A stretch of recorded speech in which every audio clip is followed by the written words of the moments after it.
Assalamualaikum warahmatullahi wabarakatuh.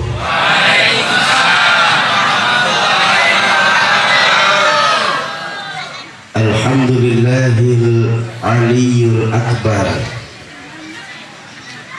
wa azizul ghaffar rabbul jannati wan nar.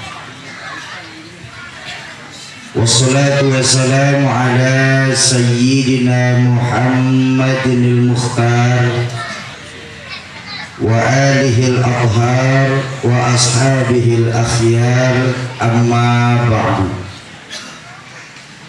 Hadratul mukarramun, para alimul ulama, para masyayikh, para habaib, para asatiz dan ustazat, para hujjaj, para sepuh dan bini sepuh di Karangsatria dan Alamanda, wabil khusus guru-guru saya, ada orang tua saya Al-Mukarram Kiai Abdul Wahab Sya'rani, Al-Mukarram Ustaz Didik Firdaus, Al-Mukarram Ustaz Munawar, Al-Mukarram Ustaz Razikin, segenap ketua DKM Masjid, wabil khusus ada Masjid Jami Al-Huda Mukarram Ustaz Haji Ruhiyat, DKM Masjid As-Sahabah dan DKM Mushola Al-Ikhlas. Mudah-mudahan Allah tetapkan iman dan Islamnya dalam rangka menjaga semangat Islam, khususnya di Mustika Karangsatria dan Alamanda tercinta ini. Amin ya rabbal.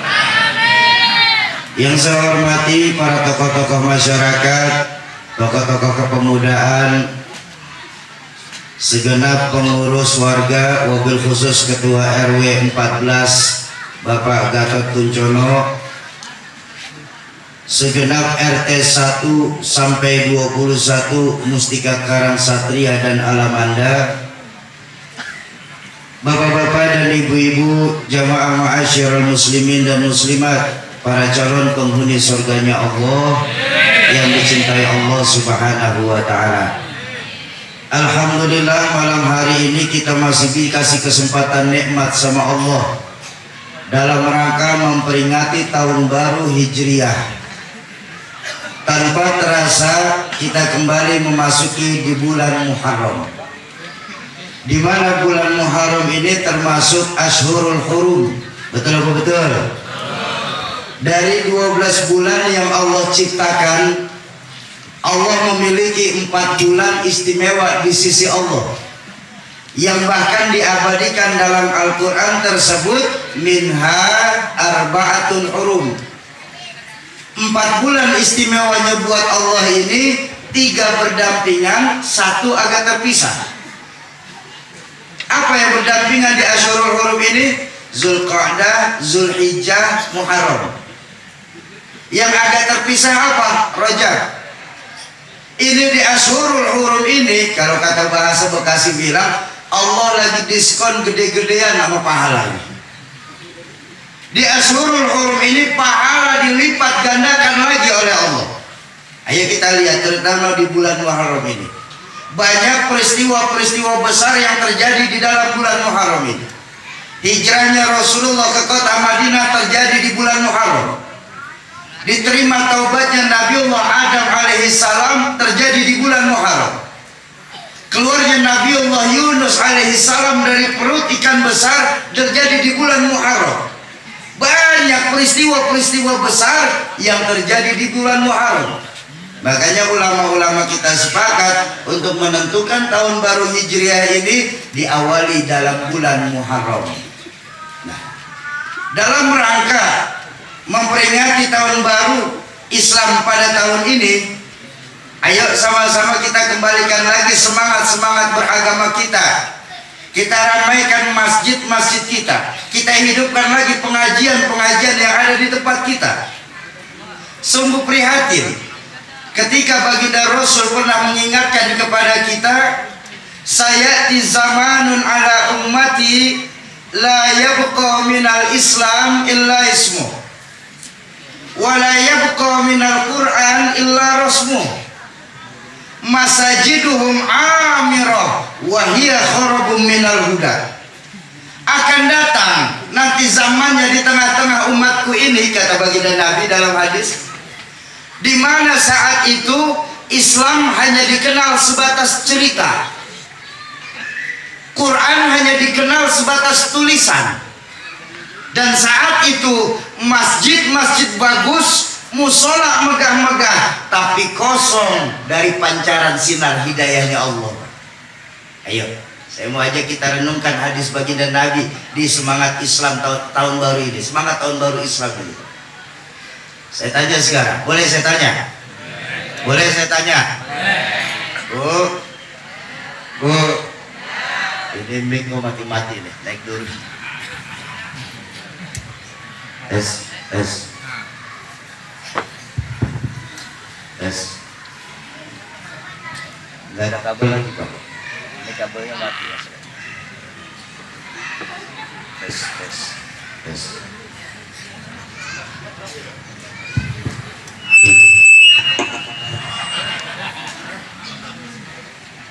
Tes.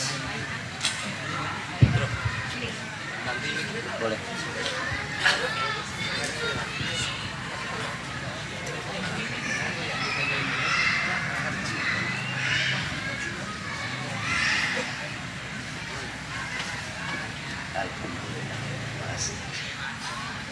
Tes, tes.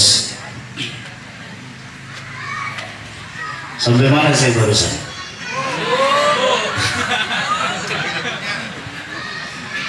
Ayo kita lihat sekarang ini, masjid-masjid yang ada di Bekasi Timur sekarang bagus-bagus apa tidak? Alhamdulillah. Sebentar, ada air naik. Alhamdulillah. Iya, makasih. Subhanallah.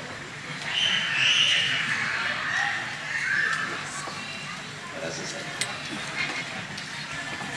Udah jangan pakai gue.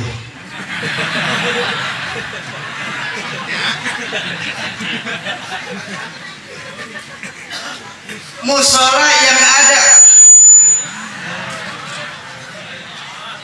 musola yang ada di Karang Satria sekarang bagus-bagus apa tidak? Kenapa musola pakai AC? Betul apa betul? Tapi lihat fungsi masjid dan musola yang ada saat ini, Bapak Ibu sekalian. Maaf, nggak ubahnya layaknya sebuah museum. Tahu museum? Tempat penyimpanan barang-barang antik. Yang ngisi masjid sama musola kita sekarang rata-rata 50 tahun ke atas, Bang. Barang antik udah akiran. Sementara anak mudanya kemana? Oh, pinggir jalan loh, di depan komplek dari cabai-cabian. Ngamprak, Bang, mau sampai arah Cikarang tuh, tenda biru ya. Ada yang 2,5, 300 sono.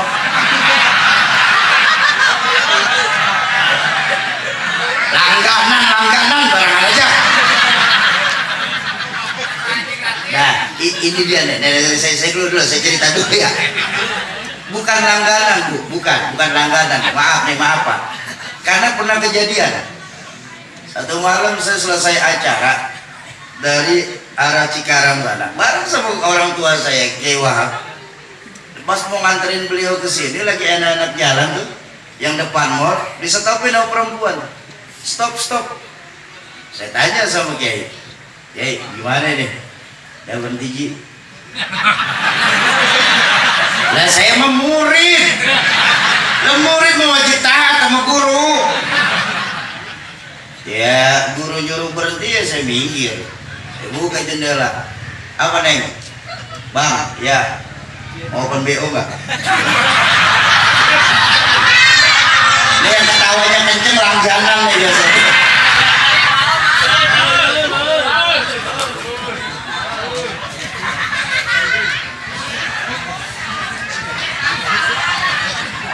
Mau open BO enggak, Bang?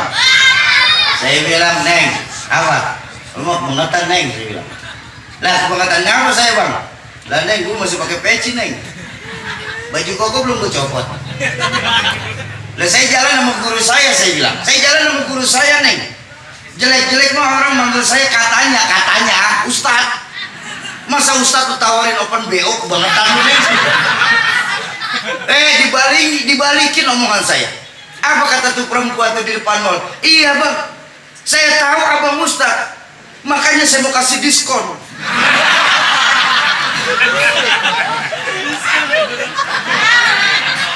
Pikirin, jangan dibayangin.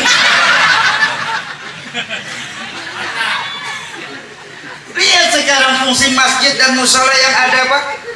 Banyak dari kita di Bekasi ini menjadikan masjid hanya sebatas pusat ibadah saja. Padahal baginda Nabi mengajarkan masjid sebagai pusat kegiatan umat. Betul apa betul? Di masjidlah Rasulullah menghidupkan sholat berjamaah. Di masjid pula lah Rasulullah mengajar pengajaran. Di masjid pula lah Rasulullah mengatur politik bernegara. Dan di masjid pula baginda Nabi mengatur strategi militer. Di masjid menjadikan pusat kegiatan umat. Makanya baginda Nabi mengajarkan bahwa umat Islam dengan masjid laksana ikan sama air. Betul? Saya tanya, ada nggak ikan yang bisa sama air? Ada, ikan mau mati. Memang, loh kalau kita orang Bekasi udah ninggalin masjid bang, jiwanya yang mati. Kalau kita di Karangsatria jiwanya sudah mati, maaf saya berani bicara, jadilah kita bangkai yang berjalan-jalan di atas permukaan bumi Allah ini. Inna lillahi wa inna ilaihi. Makanya saya bangga begitu nyampe saya ngelihat kita punya Masjid Jami Al-Huda. Allah, alhamdulillah, insya Allah masjid kita bagus, besar, alhamdulillah. Kegiatan beragamanya kan juga jalan. Selain pengajian, ada majelis taklim, ada anak-anak muda, betul? Kegiatan Muharram ada, Maulid ada, Isra Mi'raj ada, alhamdulillah. Tadi kata ketua DKM ngomong sama saya itu di belakang. Soki, alhamdulillah, Al-Huda ini sholat berjamaah selalu penuh kata dia. Terutama subuh. Ya saya tahu, saya subuh sering lewat sini kok. Kalau ada subuh di Al-Huda penuh sampai keluar-luar, nggak ada yang masuk.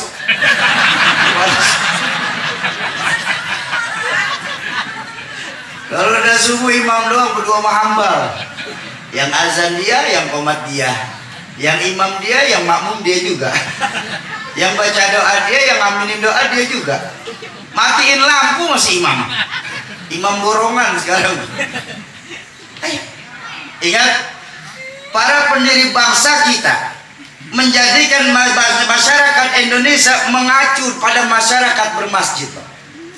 Jangan sampai lupa, para founder bangsa kita, para pendiri bangsa kita menjadikan cikal bakal masyarakat Indonesia mencontoh masyarakat masjid. Coba kita lihat masyarakat bermasjid. Siapapun yang masuk masjid copot sendal, buka sepatu. Betul nggak? Nggak ada warga negara kelas 1 di dalam masjid. Semua sama. Betul? RT masuk masjid copot sendal teh. RW masuk masjid copot sendal we. Bupati masuk masjid buka sepatu ti. Presiden masuk masjid buka sepatu. Den. Indahnya masyarakat bermasjid itu Pak. Tidak ada warga negara kelas 1 di dalam masjid. Nah, para pendiri bangsa kita juga dengan sadar ingin menjadikan hukum di Indonesia apa? Tidak ada warga negara kelas 1 di hadapan hukum. Semua sama ketika berhadapan dengan hukum. Betul? Makanya dalam Islam seorang pemimpin tuh kagak boleh punya anak. Dalam Islam pemimpin kagak boleh punya anak Pak. Kata siapa Soki? Contoh Rasulullah. Baginda Nabi pernah bersabda, "Lau Fatimah binti Muhammad saraqat an qata'a yadaha." Kalau saja Fatimah binti Muhammad yang mencuri, aku sendiri yang akan memotong tangannya. Padahal kan dia ngomong Nabi, betul?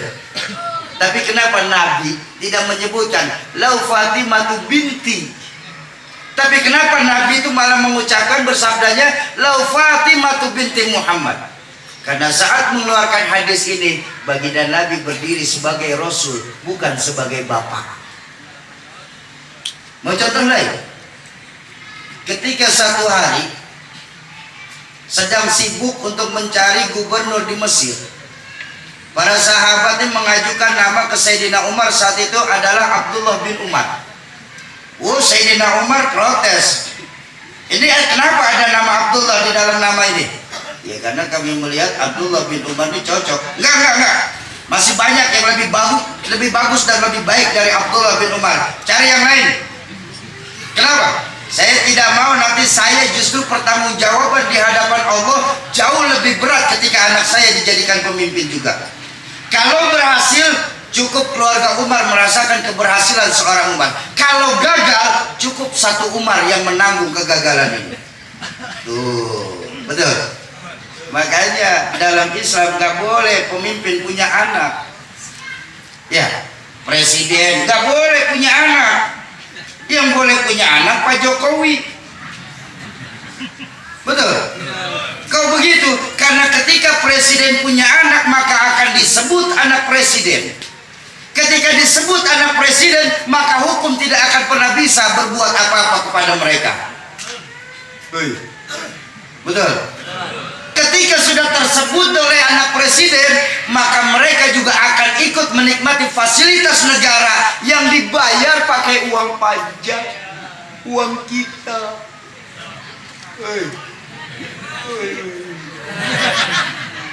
Betul. RT nggak boleh punya anak, nggak boleh. Yang boleh punya anak pribadinya. RW nggak boleh punya anak. Yang boleh punya anak Pak Gatot. Kenapa? Kalau RW punya anak, bansos kagak bakal rata nanti kesebarnya.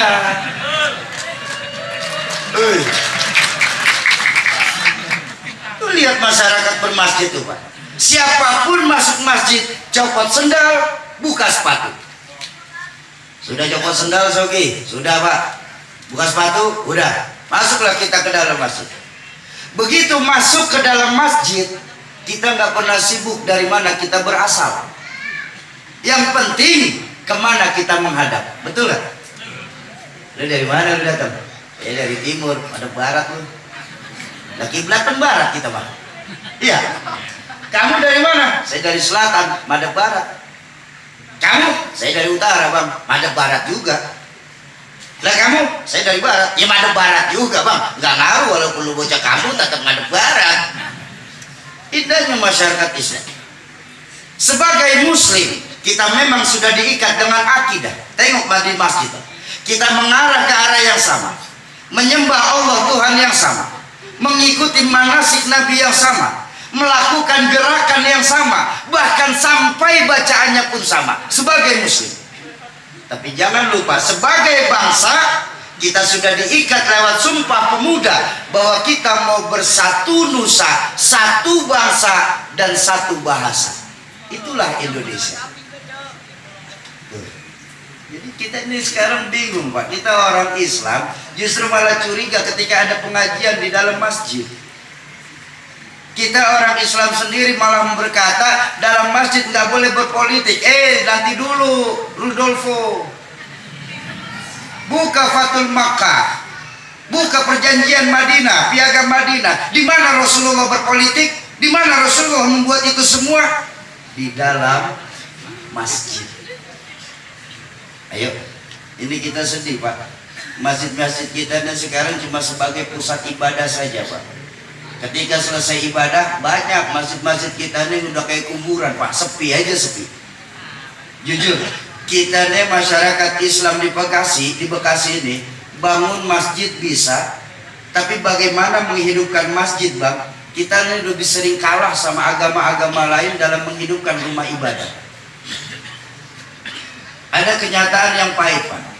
Ini kenyataan pahit buat kami Pak. Di dekat rumah kami di Gandaria ada sebuah gereja, gereja Gandaria.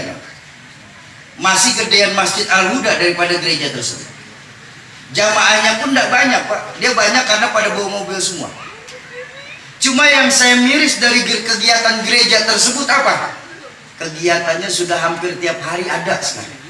Gereja, umat yang nggak seberapa, bangunannya nggak seberapa besar, tapi kegiatannya sudah ada setiap hari. Senin kebaktian bapak-bapak, Rabu kebaktian ibu-ibu, Jumat kebaktian anak-anak muda, Sabtu Minggu kebaktian umum gereja, Pak, yang jamaatnya tidak seberapa banyak. Masjid-masjid kita di Bekasi masih ada, Pak. Masjid Jumat jam 9 pagi buka, Jumat jam 2 siang tutup, buka lagi Jumat depan. Abah-abah yang isiin, Bang. Kosong dari pancaran sinar hidayah masjid-masjid kita sekarang. Padahal Imam Syafi'i radhiyallahu anhu ketika hendak masuk ke dalam satu kampung, yang beliau lihat cuma 2 dari kampung tersebut. Beliau nggak melihat macam-macam, Pak. Beliau nggak melihat penduduknya bagaimana, beliau nggak melihat rumah sekitarnya bagaimana. Yang beliau lihat cuma 2 ketika masuk ke dalam satu kampung. Apa? Masjid lebih bagus dari rumah sekitar, dan anak-anak kecil masih mau menghidupkan masjid. Ketika Imam Syafi'i datang ke satu kampung melihat 2 perkara ini, hatinya gembira, Bang. Kenapa? Islam masih bakal lama di kampung kita. Ayo, maaf deh saya tanya nih. Kita bicara jujur. Maaf ya, Ibu Abah ya. Masa minta maaf sebelumnya.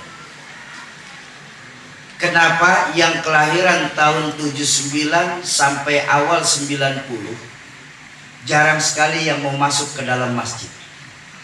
Rata-rata yang masuk ke masjid itu di tahun 60 sampai 80. Atau kalaupun anak-anak mudanya tahun 2000 sampai tahun 2015. Yang kita kehilangan satu generasi, Pak. Tahun 79 sampai 90 awal, kenapa jarang masuk masjid? Karena pernah trauma, Pak. Trauma bagaimana? Begitu masuk masjid bercanda sama kawan, jadi dimarahin sama merbuat masjid. Makanya saya sering pesan ya, kalau di sini ada ketua-ketua DKM baik masjid maupun mushola di luar Al-Huda, saya mau pesan, biarin anak-anak kita main di dalam masjid. Soki, kan ngeganggu waktu sholat, Soki. Maaf, Pak, ngeganggu kekhusyuan sholat, Soki. Yang diperintahkan dalam Al-Quran itu wa aqimus sholah, bukan wahsya'us sholah. Betul? Kekhusyuan sholat itu, Pak, nggak akan pernah bisa didapat dari sholat fardu. Bahkan sekelas Sayyidina Ali karamallahu wajhah, ketika pernah ditantang sama Nabi, Ali, sholatmu khusyuk apa tidak? Insya Allah khusyuk ya Rasulullah. Ya sudah, ayo silakan sholat sunnah. Saya pengen tahu sholat sunnahmu khusyuk enggak?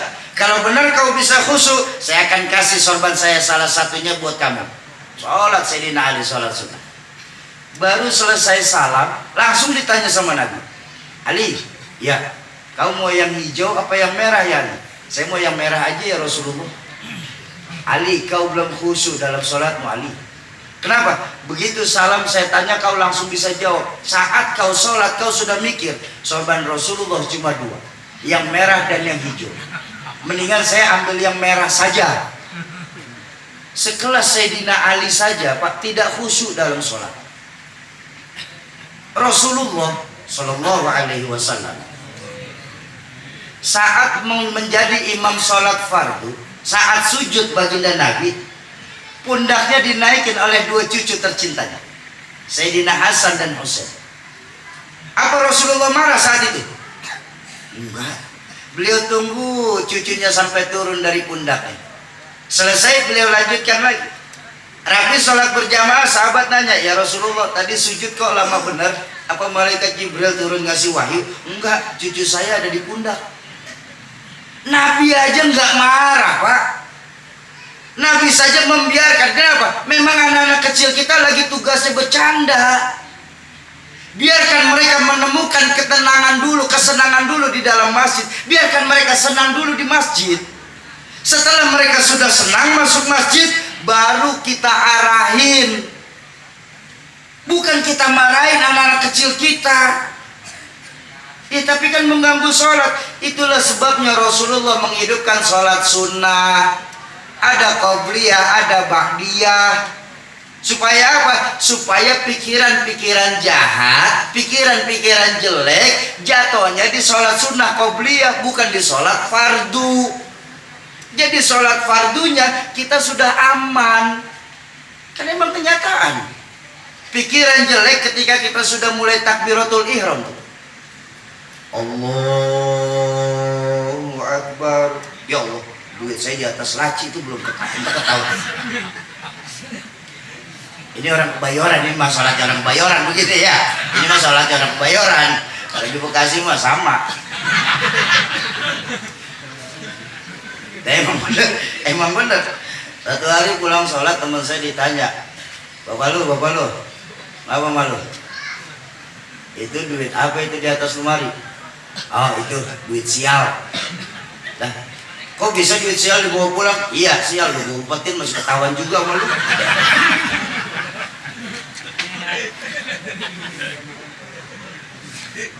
Ayo, biarkan anak-anak kita ingat, Bapak Ibu, bagaimana Islam nanti di Karangsatria ini 10, 20, 30 tahun yang akan datang bukan ada jadi pundak kita semua yang hadir malam hari ini ya. Kenapa? Kullu man 'alaiha fan. Semua kita ini cuma kefanaan, dan kita semua kullu nafsin dha'iqatul maut. Kita semua pasti akan menemukan yang namanya pintu kematian. Betul? Permasalahannya adalah bagaimana setelah kita nanti sudah meninggal dunia. Bagaimana Islam nanti? Allah tidak akan menghapus Islam dari dunia. Benar, setuju saya. Tapi jangan sampai lupa, tidak ada satupun janji Allah, tidak ada satupun jaminan dari baginda Rasul, Islam masih akan ada di Karangsatria, Islam masih akan ada di Bekasi Timur kalau generasi-generasi mudanya sudah tidak mau lagi masuk ke dalam masjid. Ayo didik adik-adik saya, tanamkan kembali nilai-nilai agama semenjak dini dalam rumah tangga kita. Bukankah baginda Nabi mengajarkan al-baitu madrasatul ula, rumah itu pesantren pertama buat anak-anak kita. Pepatah Arab pun sering mengajarkan kepada kita tanpa kita sadari. Apa? Ma fil aba fi abna. Betul gak? Bapak kalong anak pasti kampret. Lah gampangnya begitu aja dah. Bapak kalong anak pasti kampret. Bapak nyolong lah bocah nyopet. Lah fotokopi pun bagaimana asli. Jangan pernah kita berharap punya anak yang soleh dan soleha kalau kita sendiri nggak bisa berlaku soleh dan soleha di hadapan anak-anak kita. Mimpi kita di Karangsatria dan Alamanda ini punya generasi-generasi muda yang Qurani, sedangkan kita sebagai orang tua kagak conggah baca Al-Quran di depan anak-anak kita. Ya biarin ngomong turu-turu nggak bisa bang. Dan jangan pernah berharap Masjid Al-Huda akan dipenuhi oleh anak-anak muda yang menghidupkan sholat berjamaah kalau kita sendiri, Pak, kita nggak mau mengajak anak-anak kita untuk menghidupkan sholat berjamaah. Memang sekarang ini udah min akhir sahabat. Cara pembelajaran kita sebagai orang tua ke anak jauh berbeda saat orang tua kita ngedidik kita. Tahadusan binikmah, tahadusan binikmah. Saya ngajak adik saya, boleh tanya. Orang tua saya itu sangat tegas. Rahmatul Abror Ki Zainuddin MZ, kalau pas beliau lagi di rumah sangat tegas. Saking tegas ya, kalau kami telat bangun untuk sholat subuh berjamaah, paling tidak itu 1 gayung air nempel di muka, Pak. Jadi dulu kami ini kakak beradik, kalau udah pagi jemurin kasur. Memang kasur kapuk dulu.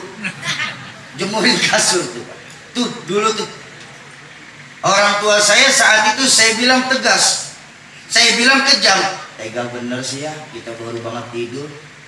Apa kata ayah saat itu? Kalau lu sekarang gak gua didik kayak begini, nanti saat gua meninggal siapa yang bakal nyolatin gua? Kalau lu sekarang gak gua paksa untuk ngaji, nanti kalau gua meninggal siapa yang ngajiin gua? Itu orang tua saya pesan. Sekarang kita kepada anak kita, tengok diri kita. Ketika sudah masuk subuh, kita lihat anak kita baru pulang dari begadang, lagi enak terlelap. Bukan kita bangunin, kita selimutin, Bang. Makin pules anak kita, Bang. Kita lupa. Al-Quran sendiri mengingatkan kepada kita apa? Al-Quran mengingatkan kepada kita, Qu anfusakum wa ahlikum naro. Jagalah dirimu, jagalah keluargamu, jagalah orang-orang yang menjadi tanggung jawabmu dari siksa siksa api neraka. Bapak Ibu sekalian, kita sering mengabaikan hadis Nabi. Apa? Kullukum ra'in wa kullukum mas'ulun an ra'iyati. Semua kita hakikatnya pemimpin. Pak RT memimpin di lingkungan, Pak RW memimpin di wilayah, Pak Lurah memimpin di kelurahan, Bapak memimpin anak dan istri. Betul? Ibu ketika suami tidak ada, ibu jadi pemimpin untuk mendidik anak-anak yang soleh dan soleha. Semua kita pemimpin. Dan yang namanya pemimpin, ingat baik-baik, akan dimintakan pertanggungjawaban atas apa yang sudah dipimpinnya. Ingat, anak itu adalah amanah yang dititipkan Allah kepada kita. Betul? Menyia-nyiakan amanah sama dengan dosa besar, sama dengan khianat. Setuju? Khianat dalam Islam termasuk salah satu dari dosa yang besar. Ayo didik anak-anak kita ya. Nggak mau Sofi, paksa. Kan Nabi sendiri yang mengajarkan, kalau sudah masuk 7 tahun anak kita tidak mau menghidupkan sholat berjamaah, gebuk. Gebuk di sini bukan kejam, Pak, untuk mendidik. Ingat, Islam didirikan di atas ketegasan, bukan kekejaman. Ya gebuk anak juga nggak boleh kayak gebuk hansip gebukin maling, jangan lebuk, babak belur. Enggak. Tujuannya apa? Tujuannya untuk mendidik. Pernahkah kita berkata kepada anak kita? Padahal maqalah mengajarkan idza mata ibnu Adam inqata'a amaluhu ila 3. Kalau anak cucu Adam meninggal dunia, terputus semua amalnya kecuali 3. Apa? Ilmu yanfa, shadaqatan jariyah, wa waladun shalih yad'ulah. Ilmu yang bermanfaat, sedekah yang diterima, dan doa anak soleh yang mendoakan orang tuanya ketika meninggal dunia. Ayo, tanamkan kembali nilai-nilai agama semenjak dini dalam rumah tangga kita. Biasakan kita ulang-ulang pertanyaan ini, nak, kalau kau nggak sholat, nak, nanti siapa yang akan nyolatin abah, nak? Ya alhamdulillah, mudah-mudahan rezekimu jauh lebih hebat dari abah, nak. Tapi kalau kau ternyata Allah kasih rezeki yang pas-pasan, siapa yang mau nyolatin kami, nak, nanti ketika kami meninggal? Nak, kamu harus ngaji, nak. Sebab kalau kamu tidak bisa ngaji, nak, nanti siapa yang bakal mengirimin Al-Quran buat kami, nak? Kan guru-guru kita mengajarkan kebiasaan untuk sebelum membaca Quran, apa yang kita baca? Allahumma tawaba ma qara'tu minal Quran ila ruh walidi. Ya Allah, kalau memang bacaan Quran saya ini ada pahala, sampaikan pahala bacaan Quran saya untuk ruh orang tua saya di alam ruhnya, ya Allah. Tuh. Ayo didik anak-anak kita, masukkan kembali ke masjid anak-anak kita. Setuju? Menanamkan kembali semangat Islam dalam diri anak-anak muda kita saat ini. Duh. Islam hanya dikenal sebatas cerita. Ini dia deh, ini dia deh. Ini yang saya mau bicara. Betapa sangat kita rasa, Bu. Bu. Bu. Oh, kah benar menyaut, saya heran. Emang enak ngomong. Tenang Pak, kalau kita CS Pak, emang rasanya. Bu, nah benar banget begitu. Islam cuma dikenal sebatas cerita, Bu. Nih Bang, ini kan sangat terasa ya Bang ya. Ya Bu, Bu, sangat terasa bahwa di 2022 ini, Bu, sangat terasa bahwa di 2022 ini kita di Indonesia memang sedang berpacu dalam agama. Melodi. Orang dari tadi lagi ngomongin agama, melodi lagi. Dasar tukang nonton TV deh. Coba lihat sekarang, saat ini Pak, Islam cuma menang secara kuantitas Pak. Islam cuma menang secara hitungan Pak. Tapi secara kualitas sangat jauh Islam mengalami kemunduran. Dan hebatnya kita umat Islam lebih sering menyalahkan agama-agama saudara-saudara kita di luar Islam. Kita lupa untuk mencari kelemahan itu, justru kita koreksi diri kita dulu. Guru saya mengajarkan, Kiai Fakhruddin Al-Bantani, mundurnya Islam di Indonesia bukan karena faktor agama-agama lain, Pak. Kalaupun ada, kecil kemungkinan itu, Pak. Kenapa? Kita mayoritas. Mereka nggak mungkin berani menyerang Islam secara terang-terangan. Apalagi orang Betawi. Orang Betawi kan punya pemikiran, gue mau biar kagak sholat, agama gue lu hina, nyawa gue tatakin. Betul? Nah, emang gede doang, ambek doang digedein. Betawi itu, Bang. Betawi kan menang ambek. Ambek digedein, tai gedein. Ketimbang ambek siapa yang takut? Nggak akan mereka berani, Bang, menyerang Islam secara terang-terangan. Makanya guru saya memberitahu kepada saya, Oki, ya Ki, yang menyebabkan Islam mundur di Indonesia dikarenakan 3 faktor, kata beliau. Apa? Pertama, akibat diamnya orang-orang alim di antara kita saat ini. Itu yang bikin Islam mundur. Ya. Kok begitu, Sofi? Tengoklah, ketika orang alim sekarang banyak yang lebih memilih berdiam diri, kemaksiatanlah yang merajalela di mana-mana. Betul. Dan hebatnya apa? Sudah orang alimnya diam, kita sebagai orang tua tidak mau menanamkan nilai-nilai agama, sehingga yang terjadi generasi-generasi muda Islam kita mengalami degradasi moral dan akhlak saat ini. Coba lihat anak-anak kita, kalau dibilangin demen banget nyaut, Pak, omongan orang tua. Urusan apa mau bapak? Lah, yang mabuk saya beli minuman pakai uang saya minum di kamar saya, memuntah ugar perkara saya, ngapain jadi baba repot? Udah masing-masing aja, Pak. Ada tuh anak-anak kita kalau dibilangin nyautnya begitu tuh. Ada nggak di sini? Oh, di sini nggak ada. Di sini nggak ada. Mana ada yang mabuk di sini? Di sini. Di sini. Ah, udah sono. Biarin aja, apa sih? Yang main slot saya main pakai uang saya main pakai handphone saya beli chip pakai uang saya. Mau kalah menang perkara saya, ngapain pakai mang ikut campur sih? Saya kan kagak pakai ngutang. Yang open BO saya bayar pakai uang saya main di kamar saya. Mau kena penyakit mau kagak kan perkara saya, ngapain pakai ikut campur? Udah diem-diem aja. Tuh anak-anak kita kalau dibilang itu akibat merosotnya moral dan akhlak anak-anak kita sekarang. Nih, di semangat tahun baru ini, kalau memang masih besok-besok masih ada anak-anak kita, kawan-kawan kita, saudara-saudara kita, anak-anak muda di Karang Satria ini, di alam Anda ini, kalau dibilangin seperti itu masih nyautin, balikin, Pak. Jangan takut. Ini kita sudah terlalu toleransi kepada perbuatan maksiat. Balikin.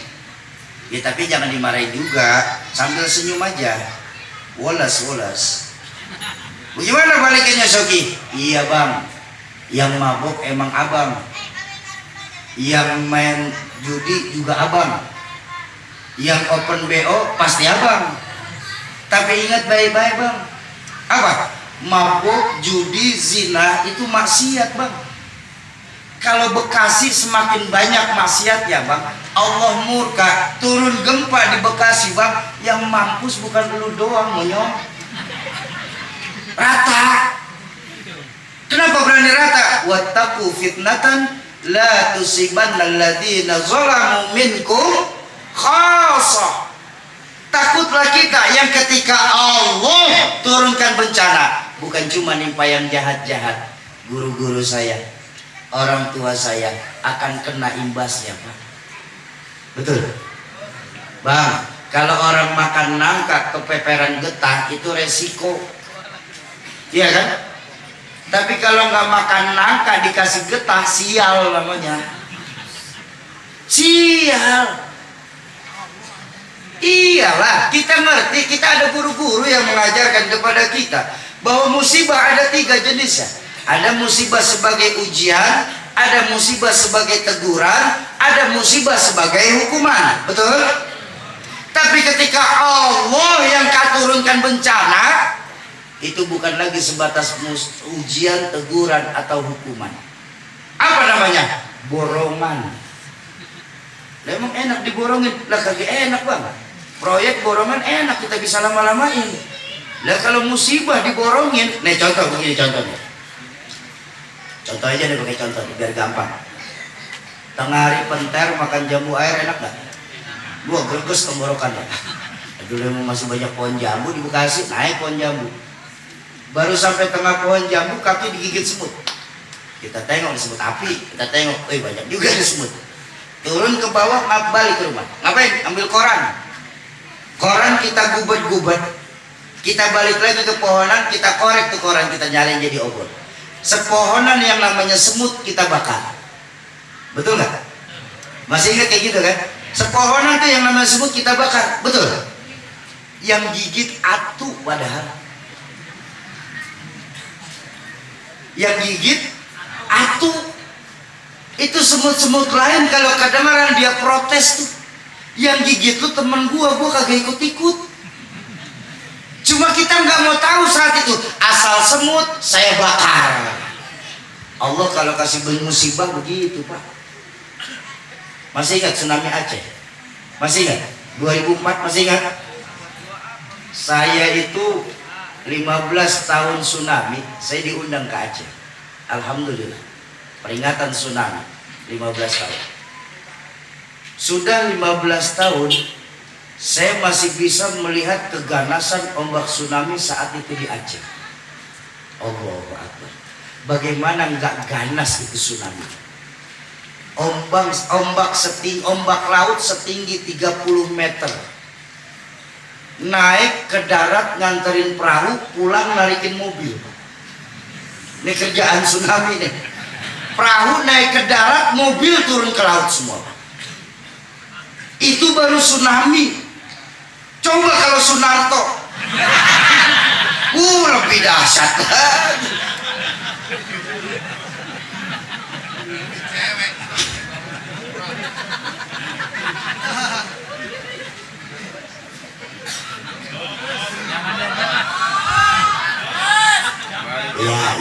Iya orang nih jam sampai jam berapa nih kita ngaji? Biar sepakat dulu. Tenang, bahan masih ada 2 koper aman masih. Sampai jam berapa kita ngaji nih Karang Satria? Sampai subuh. Lu ngundang apa kontrak? Sampai subuh lu kira gua kagak punya bini apa?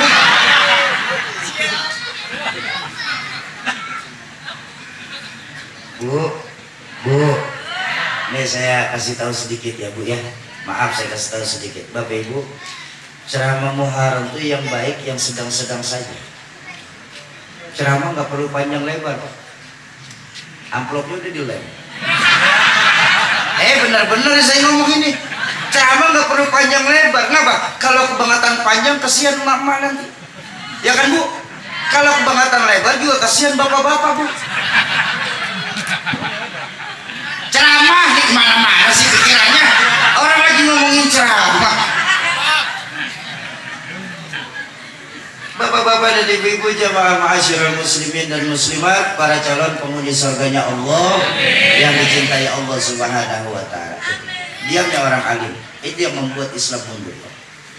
Mereka suka lupa bahwa Islam mengajarkan keseimbangan. Memang ada hablum minallah, tapi jangan sampai lupa hablum minannas. Betul? Dalam Islam diajarkan ada yang namanya amar ma'ruf dan nahi munkar. Sedang mereka dicari, beliau lagi dicari-cari kesalahannya. Silakan tanya sama diri kita. Ya. Kok begitu Sofi? Kenapa kita harus menjawab pertanyaan tersebut Sofi? Karena saya bilang tadi Pak, semua kita akan dimintakan pertanggungjawaban di hadapan Allah. Betul nggak? Betul apa betul? Pan ayatnya sering Bapak Ibu baca. Apa? Al-yauma nakhtimu ala afwahihim wa tukallimuna aydihim wa tashhadu arjuluhum bima kanu. Hari itu mulut kita terkunci, tangan kita yang berbicara, kaki kita yang bersaksi atas apa-apa yang sudah kita lakukan di Bekasi Timur ini. Kemana kita hendak berlari Pak?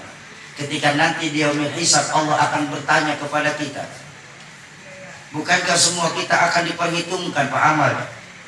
Makanya Sayyidina Umar mengajarkan dalam sebuah makalah, hasibu qabla an tuhasabu. Biasakan kita ngitung amal kita sendiri sebelum nanti Allah yang akan menghitungnya. Di mana posisi kita, Pak? Ketika Allah akan bertanya kepada kita di yaumil mahsyar, di hadapan semua manusia yang diciptakan Allah di dunia. Kalian yang ngaku-ngaku sebagai umat Islam, tapi di mana posisi kalian ketika agamaku di dunia kemarin sedang dihina? Kalian yang ngaku-ngaku sebagai pecinta kekasihku Muhammad, berharap mendapatkan syafaat dan pertolongan dari kekasihku Muhammad, tapi di mana kalian ketika kekasihku Muhammad sedang dilecehkan? Dan kalian yang ngaku-ngaku sebagai muslim sejati, di mana posisi kalian ketika para wali-waliku di dunia kemarin yang berani kulil haq walau kana muran, yang melakukan amar ma'ruf nahi munkar, sedang dicari-cari kesalahannya? Di mana posisi kita? Dan apa yang mau kita ajukan ke hadapan Allah? Pertanyaan itu, Pak. Apa yang bisa kita jawab di hadapan Allah sementara mulut kita yang terkunci? Ayo, di tahun baru Islam ini, Pak, kita kembalikan lagi nilai-nilai keimanan kita kepada Allah Subhanahu wa ta'ala. Pantas Imam Hasan Al-Basri mengingatkan perkara penyebab hati kita mati, nomor satunya apa? Yang nomor satu, araftumullaha wa lam tu'tuhu haqqahu. Kita terlalu kenal di Bekasi nih, Pak, sama Allah, Pak. Tapi haknya Allah untuk disembah, kewajiban kita sebagai makhluk untuk menyembah, kadang-kadang gak pernah kita laksanakan. Itu yang menyebabkan hati kita mati. Ada teman saya nanya sama saya, Soki, apa? Lu mau kebangetan, Soki, ceramah di Al-Huda. Emang apa saya, Bang? Iya, tadi kamu nyebutnya jamaah Al-Huda ini sebagai makhluk. Ini pelecehan kamu, Soki. Ini sudah kena delik loh, Soki. Memangnya salah? Salah. Terus kita nih manusia sudah mendapatkan gelar hamba, Soki. Betul, Bu? Betul, Pak? Ini saya mau bilang, satu-satunya manusia, ya, satu-satunya manusia yang benar-benar mendapatkan gelar hamba langsung dari Allah itu cuma baginda Nabi, Pak. Apa buktinya, Soki? Silakan Bapak Ibu buka surah Al-Isra. Dengan gamblang Allah mengingatkan, subhanalladzi asra bi 'abdi. Maha suci Allah yang telah menjalankan hambanya.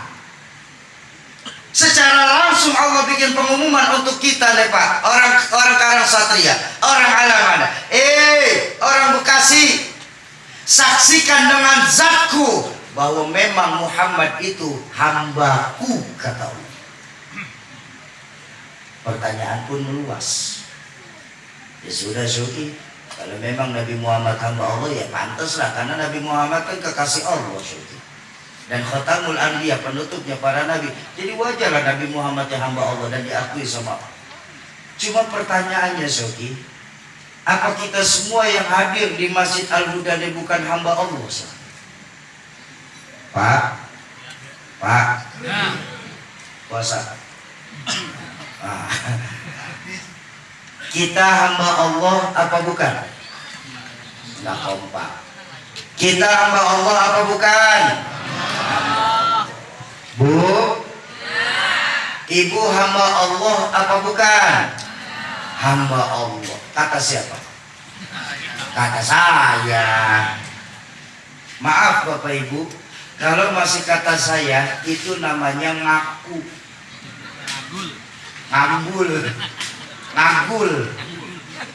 Ngagul mah boleh-boleh aja, tapi harganya murah. Ngapa? Lah KW mau bersaing sama ori, lah kagak nempil ya. Lah ngaku mah boleh-boleh aja, tapi harganya murah. Persoalan kita diakui sebagai hamba oleh Allah atau tidak, kita kan belum tahu, Bang. Betul?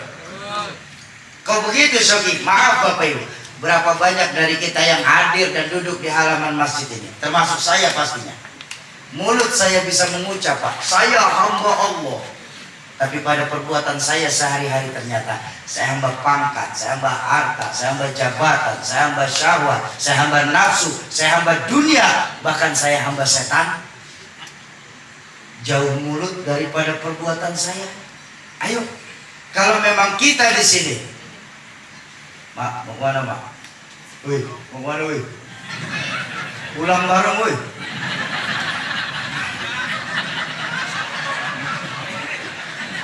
Oh, mau ke kamar mandi? Iya. Besok ngaji bawa plastik ya, Mak. Canda. Bapak Ibu jamaah ma'asyiral muslimin dan muslimat, para calon penghuni surganya Allah yang dicintai Allah Subhanahu wa taala. Ayo. Kalau memang kita ingin diakui sebagai hamba oleh Allah, maka berlakulah layaknya seorang hamba kepada Tuhannya. Bagaimana caranya Syauki? Memperbaiki lagi ibadah kita kepada Allah. Nah, emang kita kurang ibadah Syauki? Yang tadinya ibadah kita cuma sebagai kewajiban, kita naikkan level kita. Memang main ML dong bisa naik level. Upping level tuh. Yang tadinya ibadah kita cuma sebatas menggugurkan kewajiban, cuma sebatas menjalankan kewajiban, naikin levelnya menjadi ibadah sebagai kebutuhan. Kok begitu Syauki? Bapak Ibu, ketika ibadah yang kita lakukan hanya sebatas kewajiban, maka yakinlah ibadah yang kita lakukan tidak lebih kecuali menggugurkan kewajiban belaka. Tidak ada esensi dari ibadah yang kita lakukan. Contoh, sholat yang kita lakukan dalam Al-Quran sudah mengajarkan apa? Inna sholata tanha anil fahsya'i wal. Sholat mencegah perbuatan keji dan mungkar. Tapi berapa banyak orang Bekasi sholatnya rajin, maksiatnya tekun.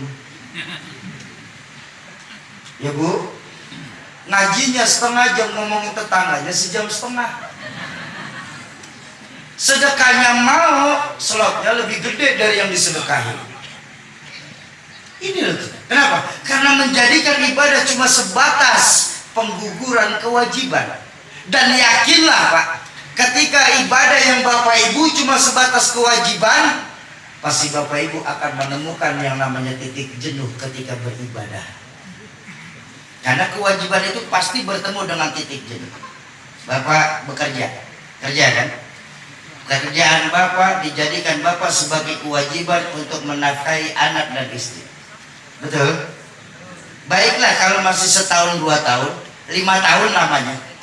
Tapi kalau sudah masuk 10 tahun, masuk 15 tahun kita bekerja di tempat yang sama, dengan rutinitas yang sama, bertemu dengan orang yang sama, Bapak akan merasakan jenuh dengan yang namanya bekerja. Betul? Kenapa? Karena bekerja Bapak dijadikan kewajiban. Tapi coba ibadah kita jadikan layaknya kita makan. Ya, kita jadikan kebutuhan. Saya tanya, makan kewajiban atau kebutuhan? Yang kompak, makan kewajiban atau kebutuhan? Ada yang pernah bosan sama makan? Kan gerakannya begitu-gitu aja. Dari piring ke mulut, dari piring ke mulut, betul? Ada yang bosan dengan makan. Kenapa kita tidak bosan dengan makan? Padahal gerakannya gitu-gitu aja. Karena dijadikan kebutuhan. Ketika ibadah kita jadikan kebutuhan, memang kita butuh sama Allah, maka tidak akan pernah bisa kita meninggalkan. Bahkan kita menjadikan sunnah-sunnah Nabi itu kalau tidak dijalankan akan ada yang kurang dalam hidup kita.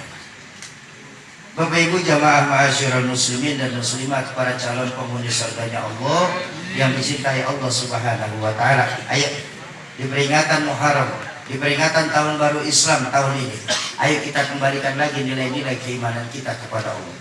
Kita tanamkan kembali nilai-nilai iman kita. Kita ajarkan kembali kepada anak cucu kita. Kita hidupkan kembali nilai-nilai agama yang semenjak dini dalam rumah tangga kita. Kenapa? Karena Islam kita khawatir Pak. Memang sudah akhir saat. Jangan sampai Islam di Bekasi ini hanya sebatas tinggal cerita saja. Bapak Ibu, terakhir sama-sama kita baca surat Al-Fatihah. Kita tujukan buat orang tua kita, guru-guru kita, keluarga, sahabat dan kerabat kita yang terlebih dahulu mendahulukan kita. Khusus mani citamahun Nabi sababihim kullu. Suratul khas al-walid Yazidudin MZ dan Umi Haji Siti Khalilah binti Haji Ayyub. Mudah-mudahan lewat keberkahan Fatihah yang kita bacakan sebagai asbab Allah ampuni segala dosa beliau-beliau. Allah lapangkan alam kubur beliau-beliau. Allah jadikan alam kubur beliau-beliau sebagai taman dari taman surga. Yang kedua, untuk kita semua, orang tua kita, guru-guru kita, keluarga, sahabat dan kerabat kita yang pada malam hari ini sedang kurang sehat. Mudah-mudahan lewat keberkahan Fatihah dan keberkahan dari bulan Muharram ini sebagai asbab Allah angkat segala penyakitnya, Allah sehatkan kembali jasmaninya, Allah kumpulkan lagi di tengah-tengah keluarga tanpa kurang satu apapun. Yang ketiga, untuk kita semua yang hadir di majelis ilmu malam hari ini. Majelis ilmu itu majelis yang di dalamnya disebut nama Allah dan nama baginda Rasul. Itulah majelis ilmu. Guru-guru kita mengajarkan majelis ilmu ay majelis yustajabu fihi doa. Majelis tempat diangkatnya doa. Mudah-mudahan lewat keberkahan Fatihah yang kita bacakan, keberkahan malam hari duduk bersama ulama-ulama yang ada di tempat kita, keberkahan dari majelis ilmu, lewat keberkahan di bulan Muharram, lewat keberkahan adik-adik yatim kita, lewat keberkahan dari yang membawa berkah baginda Rasulullah Sallallahu Alaihi Wasallam. Sebagai asbab apabila ada yang sedang punya hajat, Allah percepat qabul hajatnya, Allah gampangkan segala urusannya, Allah luaskan rezekinya, Allah mudahkan segala usahanya. Lewat keberkahan bulan Muharram, Allah jadikan anak keturunannya sebagai anak keturunan saleh dan salihah. Serta lewat keberkahan dari tahun baru Islam ini, Allah jadikan rumah tangga kita sebagai rumah tangga yang membawa berkah dunia sampai akhirat. Ala hadhihi niyyah wa ala likulli niyatin salihah wa ila hadratin Nabiil Mustafa. Al-Fatihah. A'udzu billahi minasyaitonir rajim. Bismillahirrahmanirrahim. Alhamdulillahi rabbil alamin arrahmanir rahim maliki yaumiddin. Iyyaka na'budu wa iyyaka nasta'in. Ihdinas siratal mustaqim. Siratal ladzina an'amta 'alaihim ghairil maghdubi 'alaihim waladdallin. Amin. Kesimpulan di peringatan Muharram tahun ini di Karang Satria dan Alamanda untuk kita bawa pulang dan kita renungkan masing-masing adalah, Bapak Ibu, lewat keberkahan Muharram di malam hari ini, ayo, intan yang paling mahal, mutiara yang paling berharga itu nilai-nilai iman. Kembalikan lagi nilai-nilai iman kita kepada Allah. Bukan rumah, bukan uang, bukan mobil, bukan motor, bukan anak, bukan istri, bukan suami. Tapi yang paling berharga dalam hidup kita itu apa? Iman. Jadi jaga iman kita baik-baik. Tolong jangan egois sebagai orang tua. Wariskan iman kita Pak kepada anak keturunan kita nanti. Islam memang bukan agama warisan, tapi iman wajib kita wariskan. Tanamkan kepada anak-anak kita, cuci otak anak-anak kita. Nah, zaman boleh berganti, tapi keyakinan jangan sampai mati. Masa silahkan berubah, nah, tapi akidah jangan sampai goyah. Kenapa? Untuk iman kita hidup. Dengan iman saat ini sebagai orang tua kita sedang berjuang, betul? Dan dalam iman nanti kita semua berharap kita bisa kembali ke hadirat Allah Subhanahu wa Ta'ala. Kalau ada kalimat-kalimat saya yang salah, itu mutlak datangnya dari mulut saya yang bodoh ini. Mohon dibukakan pintu ridho dan pintu maaf yang sebesar-besarnya. Terima kasih kepada segenap panitia peringatan Muharram di Masjid Jami Al-Huda dan masjid-masjid sekitar. Ada Al-Sahabah, ada Al-Ikhlas dan lain-lain. Mudah-mudahan berkumpullah kita di majelis malam hari ini sebagai tanda Allah akan kumpulkan kita di dalam surganya Allah, dan Allah akan kenal kita sebagai para pecinta-pecinta ilmu Allah Subhanahu wa Ta'ala. Jumpa lagi di lain kesempatan. Mohon maaf apabila ada kesalahan. Usikum wa nafsi bitaqwallah. Assalamualaikum warahmatullahi wabarakatuh.